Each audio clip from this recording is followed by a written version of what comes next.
중국이 보도된 바에 따르면 캐나다하고 스웨덴은 공식적인 보고서가 나왔다고 하고, 또 중국에서 가장 가까운 데 있는 대만에 대해서는 지금 선거 개입 영향성 때문에 대만은 선거제도를 다 바꿔서 당일 투표 현장 개표로 다 바꾼 걸로 알고 있습니다. 시진핑이 트럼프를 만났을 때 대한민국을 중국의 속방처럼 표현을 한 적이 있습니다. 그 아시죠?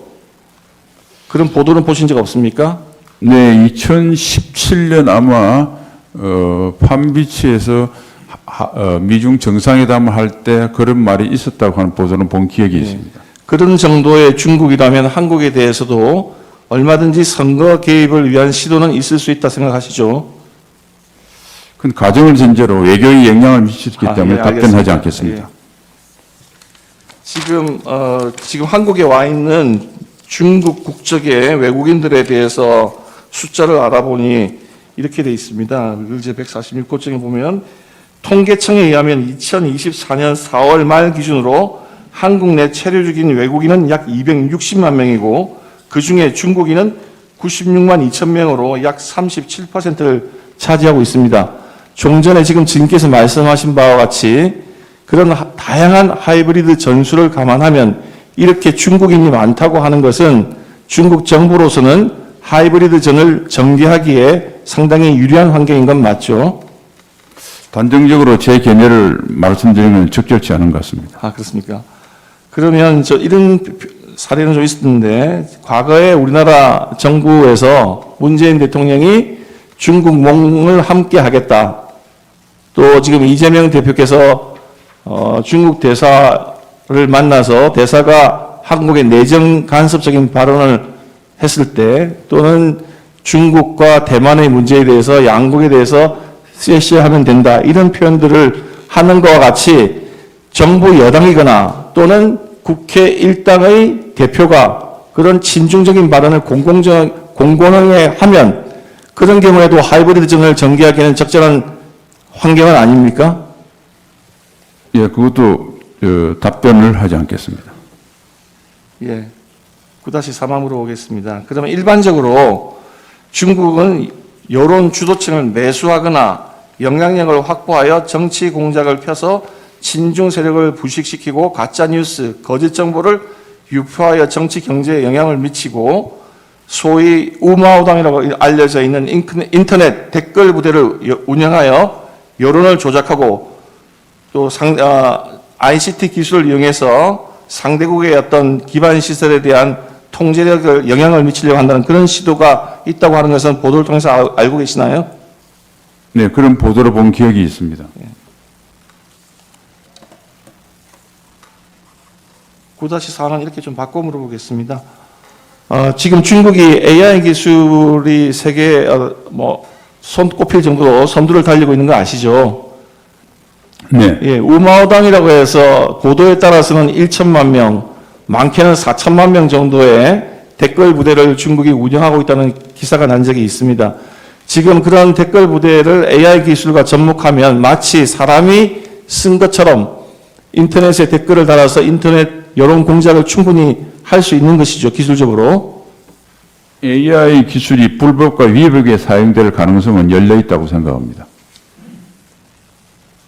중국의 하이브리드전은 경제 및 문화 교류에서도 보복 조치를 통해서 이루어지기도 하죠. 마치 기업 간의 문제인 것처럼 해서 이루어지기도 하는 거죠. 뭐 그럴 가능성을 배제할 수는 없겠습니다. 중국이 2016년에 북한 및 중국의 미사일 위협에 대응하기 위해서 우리나라가 사드 배치를 결정했을 때 경제, 사회, 문화를 아우르는 광범위한 범위에 걸쳐서 우리나라에 대해서 보복 조치한 것 아시죠?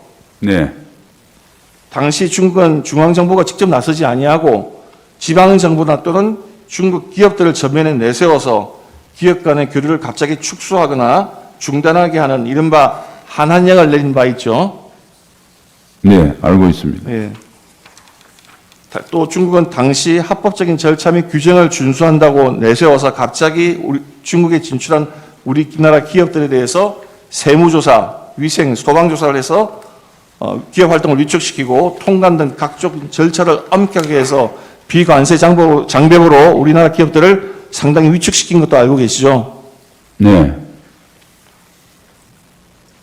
심지어는 당시 한국산 배터리가 탑재된 중국차의 전기차 모델에 대해서 다른 모델에 대해서 보조금을 차별 지급하고 그렇게 한 것도 아시죠? 네. 예, 또 다른 사례로 특히 이제 롯데그룹이 사드 부지 제공과 관련해서 정부에 협조하자 이에 대해서 중국 정부가 보복을 해서 결국은 롯데가 유통사업을 중국에서 철수하는 일까지 벌어진 것도 그런 사례도 있었죠. 네. 예. 지금 현재 우리나라에서 국정원이 발견한 사례인데 증인 중국이 한국에서 마치 한국의 언론 사이트인 양 위장한 사이트를 개설해서 친중 반미 컨텐츠를 제작 유포한 그런 사례가 있는 거 아시죠? 네, 그 들은 적이 있습니다. 또 그런 활동 중에는 심지어는 한국 상품에 대한 거짓 정보를 퍼뜨리는 사례도 있는 거 아십니까? 그에 대해서는 제가 알지 못합니다. 국정원이 중국이 개설했음에도 불구하고 한국인이 개설한 것이냐 위장한 인터넷 사이트를 여러 개 적발했다는 뉴스 보신 적 있습니까? 네, 본 적이 있습니다.